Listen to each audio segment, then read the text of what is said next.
Hi, I'm Chantel. I'm Amanda. I'm TJ. I'm Lorena.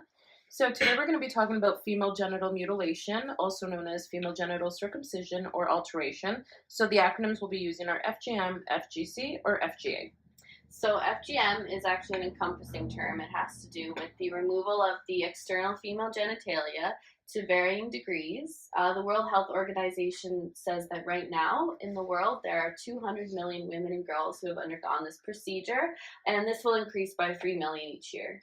They also say that this procedure can take place from a newborn that is a few days old, usually up to the age of marriage or childbirth, but generally it's done by the time the girls are 15.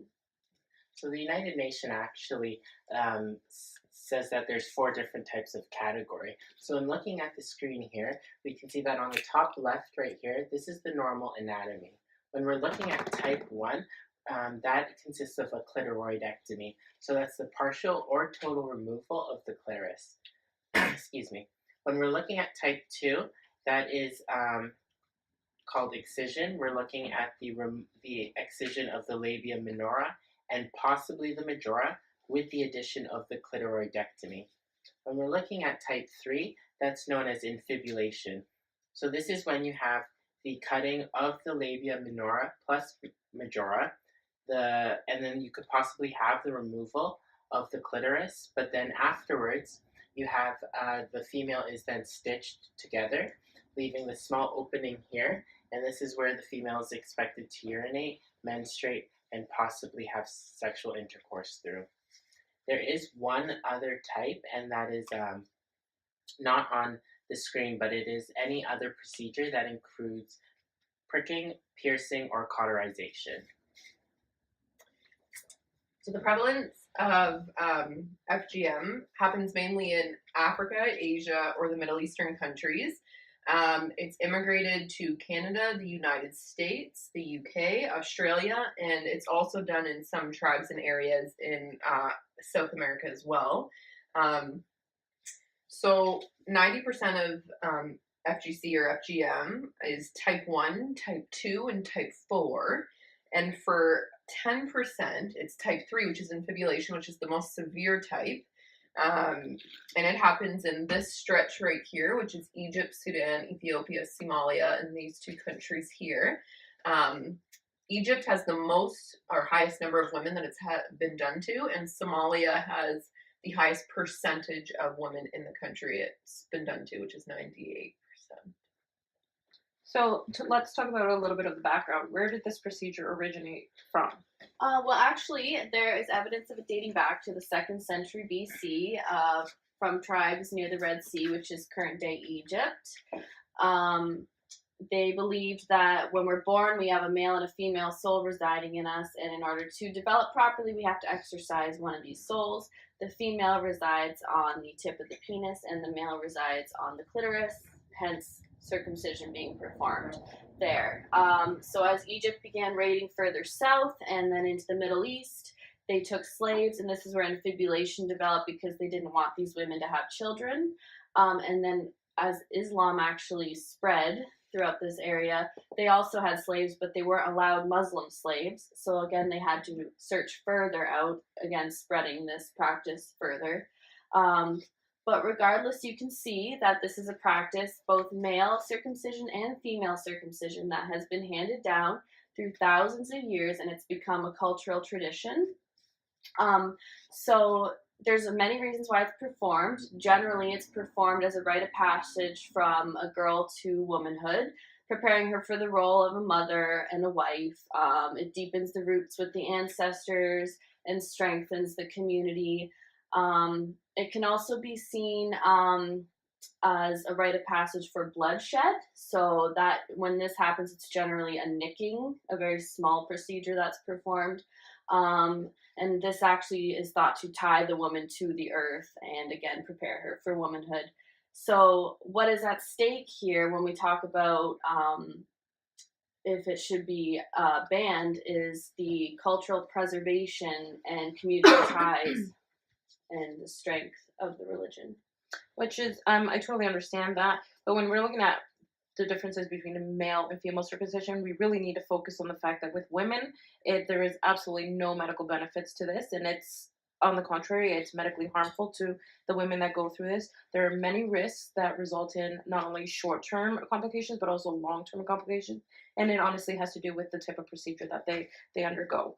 So with FGM, bleeding is one of the most common complications, which can lead to hemorrhaging and ultimately death. And we're talking about women that are in rural communities, which their medical care is not as accessible as it would be here. So really, we're leaving these women to just die without the care that they deserve.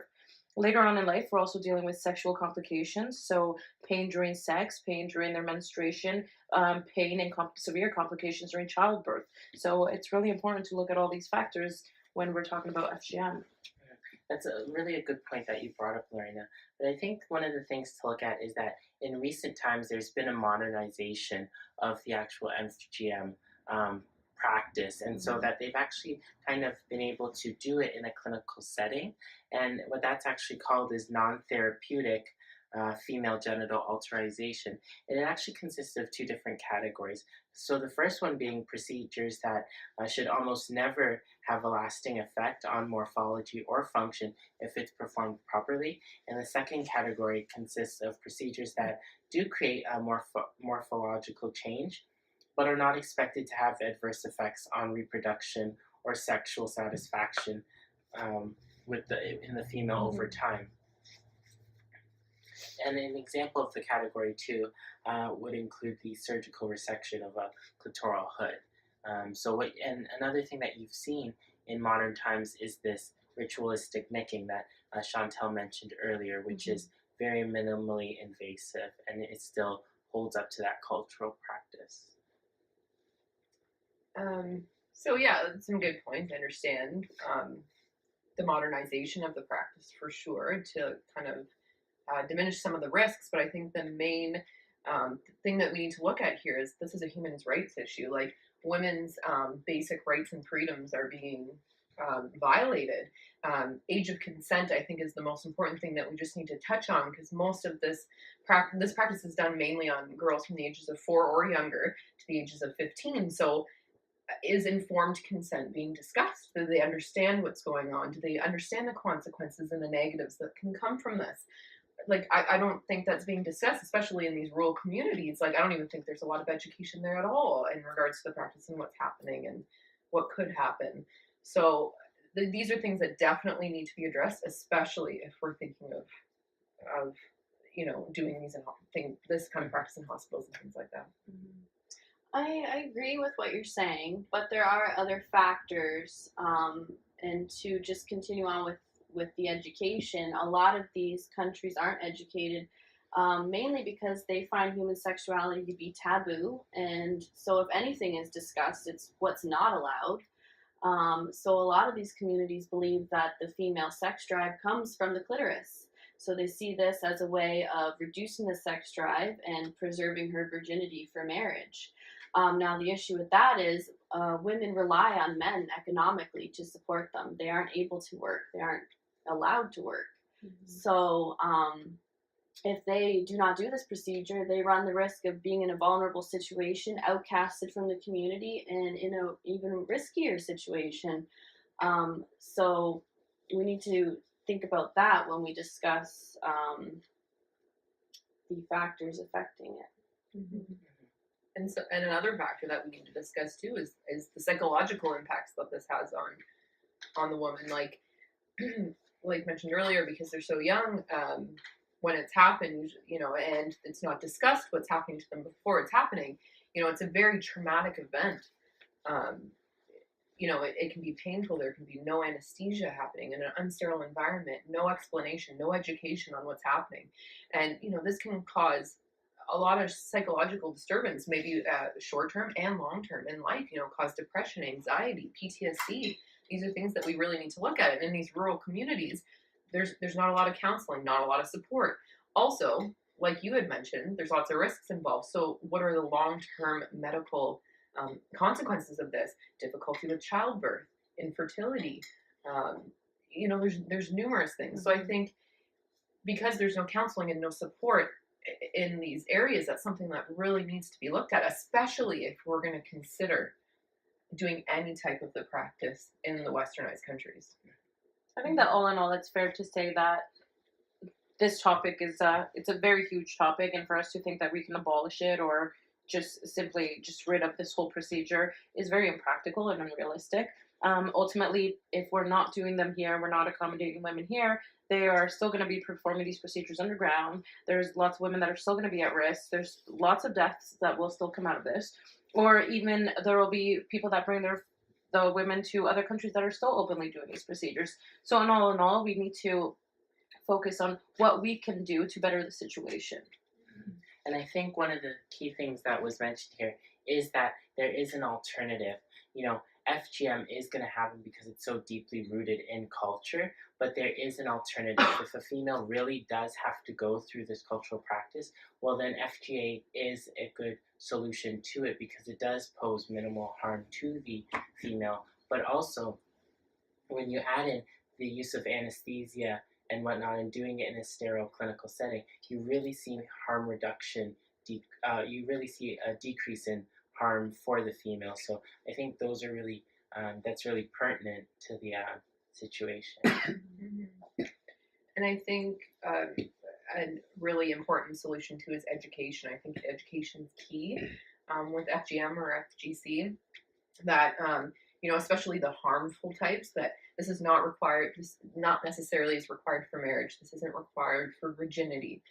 This isn't, or other reasons for that matter, or cleanliness. Like, you know, there's multiple reasons.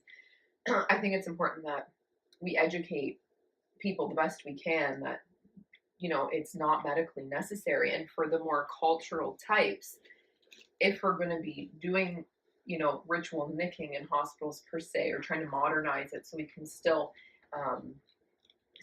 support, I guess, their cultural traditions and practices, it's important that we Look at the big picture. look at the big picture. Exactly. Yeah, look at the big picture and give them all the resources pre and post the procedure Right. that they will need.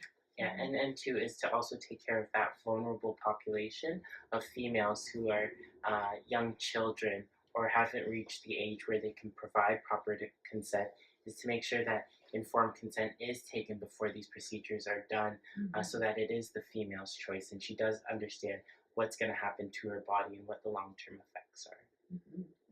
Yeah. So I guess in the end, we may not all agree, certainly not with all the forms of FGM, but I think we can tolerate it and work towards solutions that can make it less harmful and still preserve the cultural tradition. Absolutely. Thank you. Thanks.